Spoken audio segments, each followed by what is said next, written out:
Imagine, just for a second, an obscure, underground, and deeply persecuted fringe movement. Right. Like you have this group of people meeting in secret. They are completely misunderstood by the general public, and they're just occasionally scapegoated and, hunted down by the state. It's a terrifying position to be in. Exactly. But now, fast forward a few centuries and picture that exact same movement completely taking over the greatest military and political superpower on Earth. Yeah.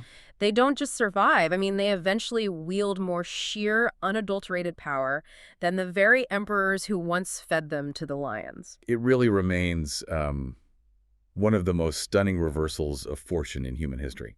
I mean, to go from hiding in the catacombs of Rome to literally sitting on the throne of the world, it requires a massive structural upheaval. Which is exactly what this deep dive is about today. We are exploring the mechanics of how that actually happened. Yeah, it's a fascinating process. We're looking at a stack of excerpts from Edward Gibbon's monumental classic, The Decline and Fall of the Roman Empire. And our mission today is to unpack this really fascinating paradox of religious tolerance in the ancient world. Right, and look at how early Christianity managed to essentially conquer Rome from the inside out. Yeah, and examine the dark irony of what happens when an oppressed group finally gets the keys to the empire. To really fully grasp the magnitude of this shift, I mean, we have to establish the baseline of the ancient Roman world, because it is fundamentally different from how modern society, conceptualizes religion. Oh, for sure. When you think of ideological battles today, you probably think of strict boundaries, right? Like exclusive, rigid truths. Exactly. But Roman paganism was inherently almost completely flexible. Gibbon sums this up brilliantly. Yeah, I love this quote. Right. He notes that in the Roman world, the various modes of worship were considered by the people as equally true, by the philosophers as equally false, and by the magistrates as equally useful. Okay, let's unpack this, because that is a totally wild concept for a modern mind. It really is. You're saying that, if you are an ancient Roman, your religion isn't a strict set of internal beliefs that excludes all other worldviews. No, not at all. It seems less like a modern theology and more like, I don't know, like an open source operating system. That open source analogy actually captures the dynamic perfectly. Right, because as the Roman Empire expanded, they just kind of installed the local gods of the people they conquered right into their mainframe. Literally. They literally imported gods from conquered lands. I mean, they built the pantheon specifically as a temple for all gods. Wow. To the Roman mind, a god of a river in Egypt and a god of a river in Gaul were simply, different local manifestations of the exact same underlying divine forces. Gotcha. So it wasn't about, like, a personal relationship. Right. Religion wasn't about personal internal belief. It was entirely about civic duty. It was the social glue that held this massive, diverse society together. Because you performed the public rites to ensure the crops grew, the army won, that kind of thing? Exactly, to ensure the state survived. Which raises an immediate question for me. If Rome was this incredibly tolerant, adaptable machine that practically collected foreign deities, why were the Christians considered such a massive threat? That is the key question. Because, the Jews also worshipped one god, right? And they explicitly refused to worship the Roman gods, but they generally got a pass from the authorities. So why draw this bloody line in the sand for Christians? Well, Gibbon points to a really vital distinction the Romans made between a nation and a sect. Okay. See, the Romans had this deep, almost ingrained respect for antiquity and tradition, and the Jews were a recognizable nation. Right. So the Romans found their monotheism weird, but they respected it. Exactly. They found Jewish monotheism peculiar, and they definitely viewed their refusal to participate in Roman festivals as highly antisocial. Yeah. But the Jews were following the ancient laws of their ancestors. Oh, I see. The Romans could respect inherited tradition. They tolerated the Jewish faith because it was tethered to a specific historical people. Whereas the Christians, on the other hand, had completely severed that tether. Precisely. They were viewed as apostates. Because they had abandoned the ancestral traditions of their own people, whether they started out Jewish or pagan, just to form this radical, entirely new movement. Right. They weren't a nation with geographic boundaries.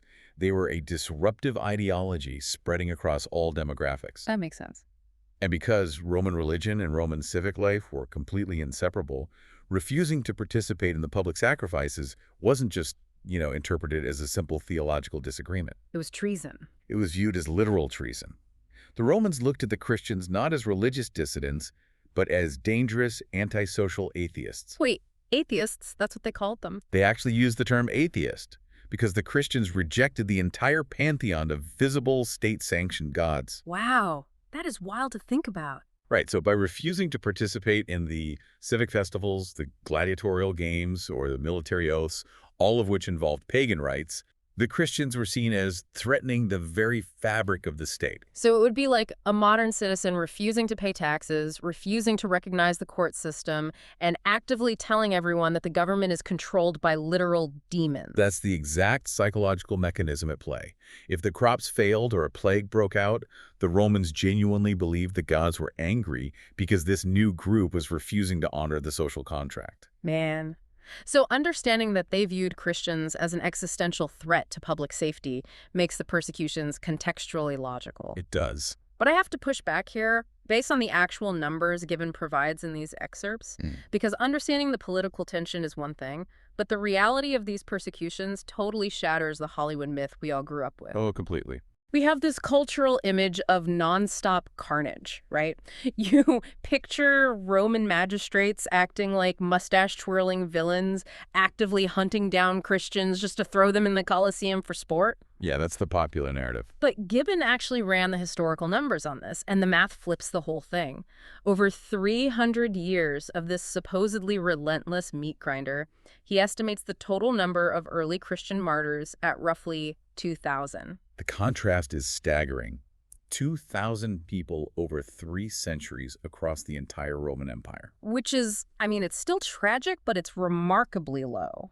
Gibbon actually explicitly contrasts that figure with later religious conflicts to provide scale.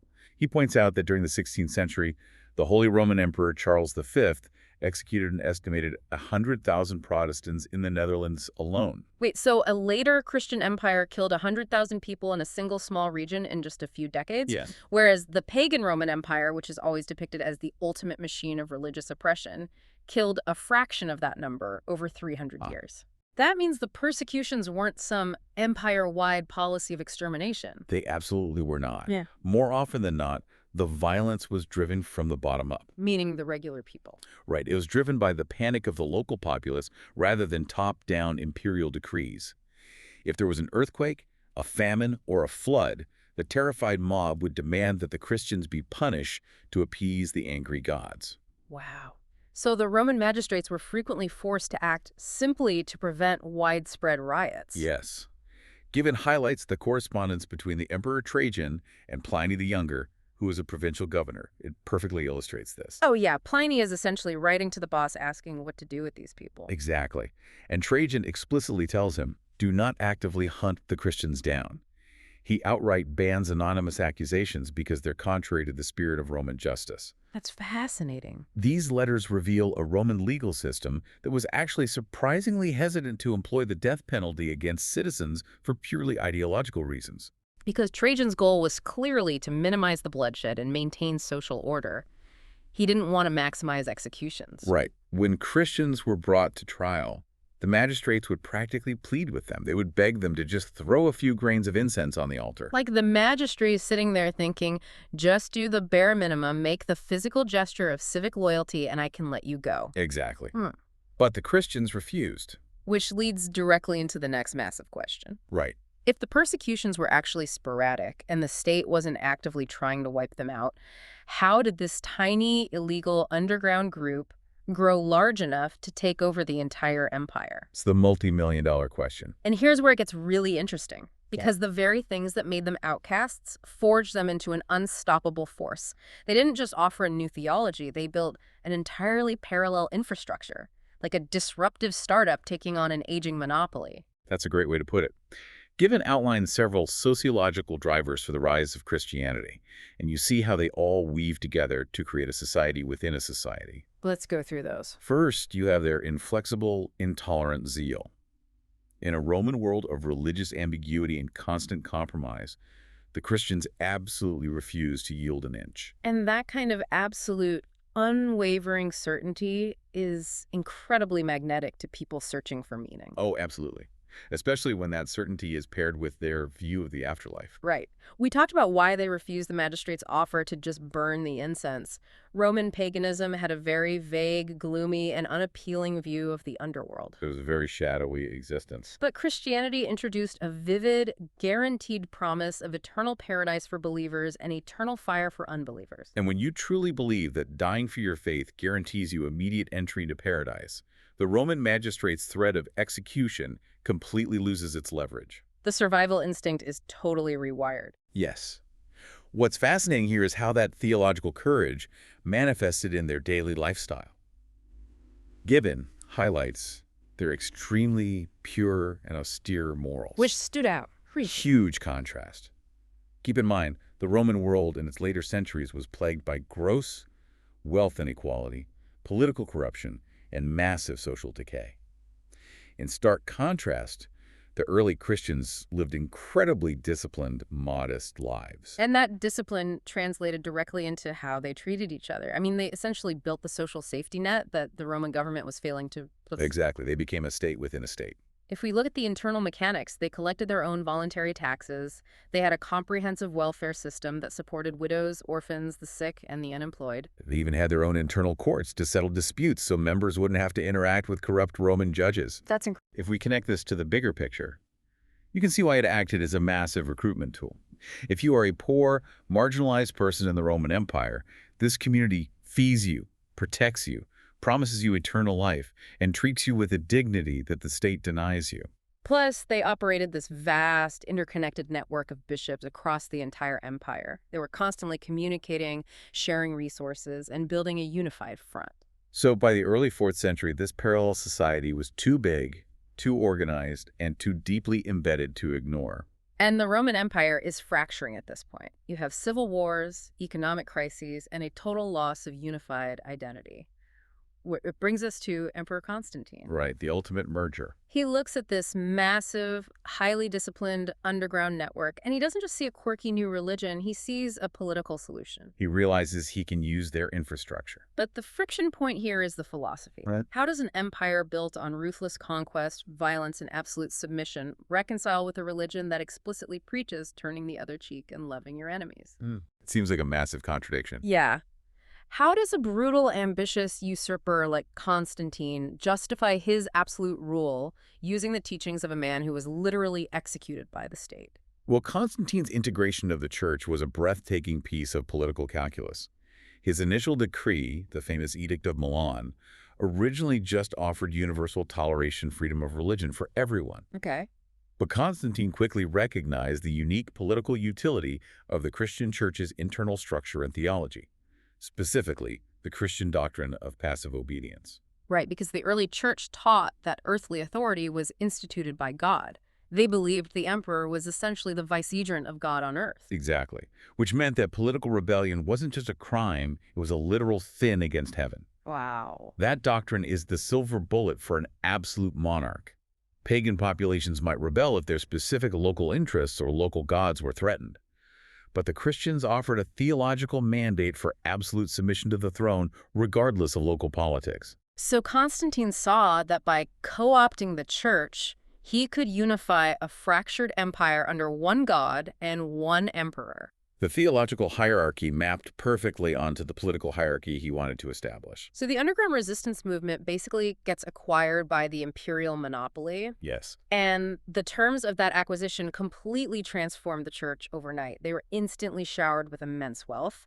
The state started funding the construction of massive basilicas. And the clergy were suddenly granted total tax exemptions. Which, in an empire where Roman taxes were famously crushing, was a phenomenal transfer of wealth and power. Oh, absolutely. Bishops were suddenly given legal authority to act as state judges. The persecuted minority was essentially handed the levers of the greatest political machine on earth. And this brings us to the final segment, the tragic irony of ultimate power. This is the pivot that Gibbon captures with such sharp insight. It exposes the fragile nature of revolutionary zeal. Because when you are a persecuted minority, your zeal keeps you alive. Your unity is forged by the external pressure of the state. But when the underdog finally wins, and you possess absolute power, that external pressure vanishes. You no longer have a common enemy to fight. So what does this all mean for you, the listener? What happens? That fierce, uncompromising zeal that helped them survive the Roman persecutions doesn't just dissipate. No, it turns inward. Without the pagan state to push against, the Christians began fighting each other. And the terrifying difference is that now they are doing it with the backing of the imperial military. Exactly. We see the oppressed rapidly adopt the tactics of their former oppressors. The internal schisms that erupted ended up tearing the newly Christianized empire apart. Like the Trinitarian controversies? Yes, you had two massive factions, the Arians and the Athanasians. And it is crucial to understand that these were not just polite theologians debating in a library. No, these were massive political voting blocks. Right, aligned with different emperors, military generals, and regional power centers. They were fighting violently over the precise metaphysical nature of Christ, whether he was co-eternal with God the Father or a created being. And Gibbon highlights the dark, tragic comedy of this entire conflict. This massive empire-wide war eventually boiled down to a dispute over two Greek words. Yes. Homoousion, meaning of the same substance, and homoousion, meaning of a similar substance. The only difference between those two words is a single letter. An iota. Literally an iota of difference. Unbelievable. And yet, that single letter sparked violent riots in the streets of Alexandria and Constantinople. Bishops were deposed, exiled, and murdered by rival factions. Mobs slaughtered each other in the streets. Over an iota. The Roman military, which was supposed to be guarding the frontiers, was frequently deployed inward to enforce highly specific theological nuances upon the populace. As unsettling as that is, the psychology gets even darker when you look at North Africa with the Donatist schism. The Donatists provide a terrifying case study in unchecked fanaticism. They believed the mainstream church had been fatally corrupted by those who compromised during the earlier Roman persecutions. They demanded absolute, uncompromising purity. Right. And out of this demand for purity spawned a radical, violent, militant wing known as the Circumcellions. The Circumcellions are almost hard to believe. They were essentially fanatical peasant gangs roaming the North African countryside. Yes. And because they were technically trying to adhere to a literal interpretation of Jesus telling Peter to put away his sword, they refused to use bladed weapons. So instead, they beat their theological opponents to death with massive, heavy wooden clubs. And they ironically named those clubs Israelites. It was a complete reign of terror across the countryside. But the darkest element of the Circumcellions was their twisted desire for martyrdom. Right, because the Roman state was now Christian and no longer executing them for their faith. They felt deprived of the ultimate spiritual crown of martyrdom. So they would seek out death themselves through extreme provocation. They would literally stop armed travelers on the road and demand, under threat of death, that the travelers kill them. Yes. They would force strangers to murder them just so they could claim they died for the faith. It is a complete inversion of everything the early movement originally stood for. They went from passively accepting death at the hands of the state to violently forcing others to deliver it. Which leads directly to Gibbon's deeply melancholy conclusion regarding this whole era. Yeah, when he tallies up the historical record, he concludes that Christians, once they detained the levers of state power, inflicted far greater severities, far more torture, and far more death upon each other than they ever experienced from the hands of the pagan emperors. So as we wrap up this deep dive, when you zoom out from the historical details, the blueprint Gibbon maps out becomes incredibly recognizable for us today. It really does. The mechanisms of power, the coercion, the state violence, the need to enforce conformity, they do not vanish when a new group takes charge. They simply change their ideological uniform. You see how a massive government can co-opt an ideology, even one fundamentally based on peace, and weaponize it to enforce unity. Right. It forces you to realize that a movement's foundational values can be completely, tragically inverted the absolute second it attains political power. History suggests we shouldn't ask how the oppressed will rule once they take the throne, but rather who they will point the lions at next. And I think this raises an important question when we look at how societies organize themselves today. The Romans demanded civic loyalty through the burning of incense.